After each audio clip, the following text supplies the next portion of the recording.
yes, we have a special type of waves on the ocean that only exist because there are coastlines and or because there's an equator. And these waves are called Kelvin waves, coastal Kelvin waves or equatorial Kelvin. And the best way to understand these waves and why they can only move into specific directions is you can imagine that you have ocean eddies. Okay, you learned about ocean eddies. But what you can do is you just have one of these, consider an ocean eddy interacting with the coastline, okay, or with the equator. And this is how it looks like. That's what the sketches show. On the left side, you can see these structures interacting with the coastline or the equator for an elevated sea level in the center. It's a high pressure system, okay, called H in this diagram. Or you can imagine systems which have a low pressure center, so which have a depressed sea level. So if you remember what we talked about with the oceanic eddies, is that the internal density field is actually an amplified mirror image of the shape of the sea surface. So if you have a high pressure system, it actually has a downward bending thermocline. Okay, so it actually has a downwelling signature underneath. Okay, and if we talk about a low pressure system, it actually has an upwelling signature underneath.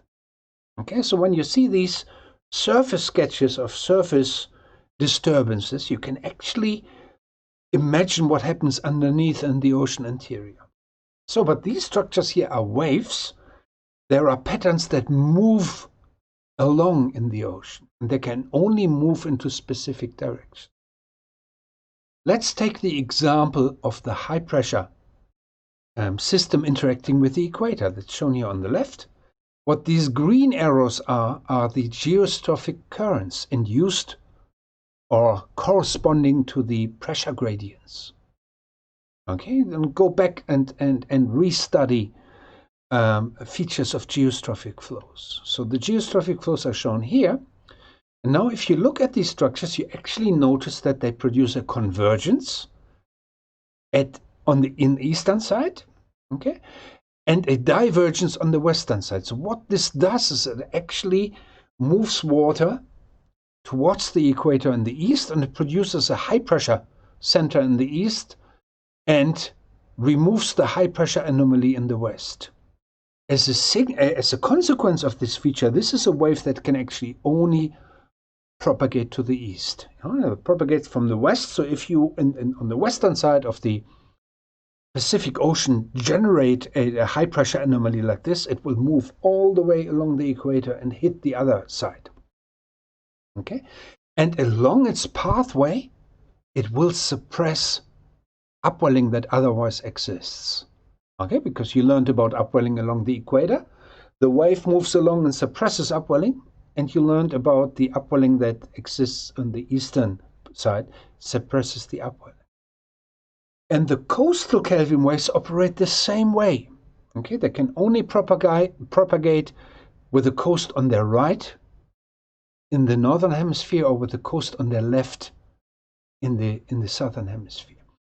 And if you now think about it, how it works, and you look at the low pressure systems here, they can actually only move in the same direction as the high pressure system. And I leave it to you to think about that. Okay, so these are the Kelvin waves, and they modify sea surface temperature during their passage.